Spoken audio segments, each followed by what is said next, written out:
Hello everyone, how are you? Status of Kherson as part of Russia, unchanged. Kremlin font size. The Kremlin said on Friday that Russian forces' withdrawal from Kherson would not change the status of the region, which Moscow has proclaimed part of Russia after moving to annex it from Ukraine. I will convey to you today's important developments, and I'll look into what might be on the map. If you want the war to end, I would appreciate it if you like the video and comment. Don't hold back your support and let's show our stance. Russia claimed Kherson and 3 other Ukrainian regions after holding what it called referendums in September, votes that were denounced by Kyiv and Western governments as illegal and coercive. But on Wednesday, in a major retreat, it announced its forces would pull out of Kherson city in the face of a major Ukrainian counter-offensive. Kremlin spokesman Dmitry Peskov told reporters the region's status was fixed and that no changes were possible. It is a subject of the Russian Federation, it is legally fixed and defined. There are no changes and there can be no changes, Peskov said.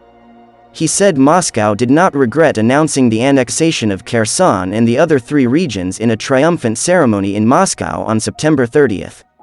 In the Kremlin's first public comments since Defense Minister Sergei Shoigu announced Russian forces would withdraw from Kherson city to the opposite side of the river Dnipro, Peskov said it was a decision taken by the Defense Ministry and he had nothing to add.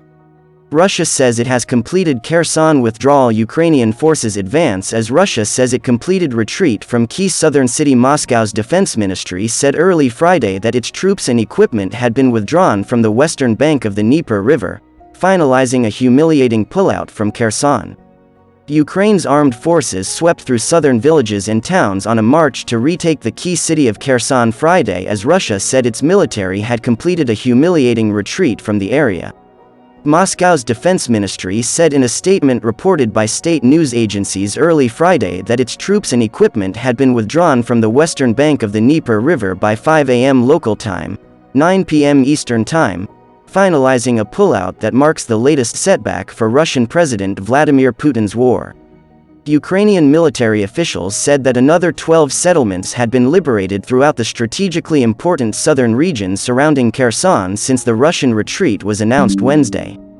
But Kyiv officials remained wary that Russian forces could inflict severe military and civilian damage as they retreat, through artillery strikes and mines left behind in Kherson. On Friday, images verified by NBC News emerged of the Antonivsky Bridge over the Dnieper River in ruins. The bridge is the only road crossing from the city of Kherson to the eastern bank of the river, where Russian forces have now established their new defensive lines. At least 6 people were killed and 3 injured in a Russian missile attack on an apartment block in the city of Mykolaiv, about 55 miles west of Kherson city, local officials said. NBC News has not verified the claims. Ukrainian President Volodymyr Zelensky said that the residential attack was a cynical response to Ukraine's success on the battlefield. Russia does not give up its despicable tactics, and we will not give up our struggle. The occupiers will be held to account for every crime against Ukraine and Ukrainians, he wrote on his Telegram channel. On Thursday, the Telegram channel of a Ukrainian battalion showed its soldiers declaring they had seized control of the small town of Snihurivka in the Mykolaiv region, about 35 miles north of the prized port city of Kherson. Today, November 10, 2022, the settlement of Snihurivka was liberated by the forces of 131 Separate Reconnaissance Battalion. Glory to Ukraine, says an unnamed soldier, to cries of thanks and glory to heroes from locals.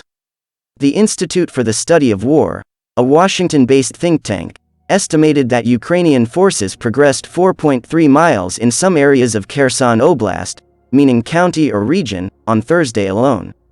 Ukraine holds the initiative and is in the process of securing a major victory in Kherson, its analysts said in a briefing note Thursday.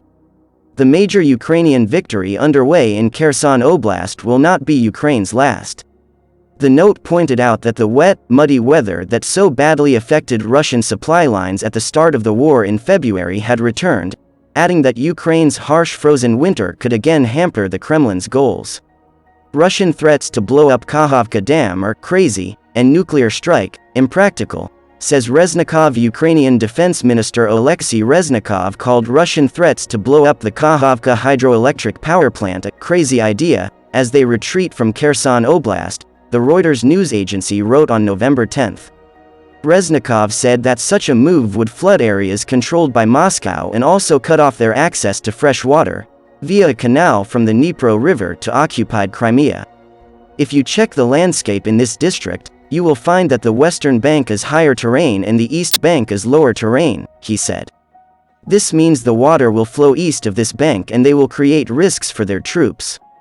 As for Russia's nuclear threats, the minister said it would be impractical for Russia to resort to a step that would risk souring relations and trade with countries like India and China. According to Ukrainian intelligence, Russian invaders mined the Kakhovka HPP back in April. Ukraine has called on the UN and the EU to send an international mission to the HPP as soon as possible. The Ukrainian military's Operational Command South noted that the Russians are probably still holding onto the ability to blow up the Kakhovka HPP, as a last resort in particular, if their defense in Kherson Oblast collapses. Retreating Russian forces loot settlements and damage infrastructure, says General Staff. Russian invasion forces are looting settlements that they are retreating from, while trying to cause maximum damage to the electrical grid and other critical infrastructure, Ukraine's General Staff said in their November 11 morning update. Additionally, abductions of Ukrainian citizens in the occupied territories are also continuing. In the northern outskirts of Kherson city, Russian troops have forbidden residents from moving around the provincial capital, as they construct fortifications to slow the Ukrainian military's advance. They have also mined roads and infrastructure facilities in some villages further upstream on the Dnipro River, according to the General Staff. Ukraine and U.S. update the agreement on trade and investment cooperation. U.S. Trade Representative Catherine Tai and First Deputy Prime Minister, Minister of Economy of Ukraine Yulia Severydenko launched negotiations to update the trade and investment cooperation agreement concluded between the countries back in 2008. The parties agreed on this following a bilateral meeting in Washington on November 9, 2022. The renewal of the trade agreement is of particular importance in the framework of U.S. economic support for Ukraine as well as in the context of post-war reconstruction. More than 20 representatives of all U.S. institutions involved in cooperation with Ukraine discussed existing assistance programs and next steps to bolster investment in Ukraine, Yulia Severydenko said. Thank you for listening. I will keep you informed of the hottest developments. Don't forget to subscribe to the channel. See you in the next video.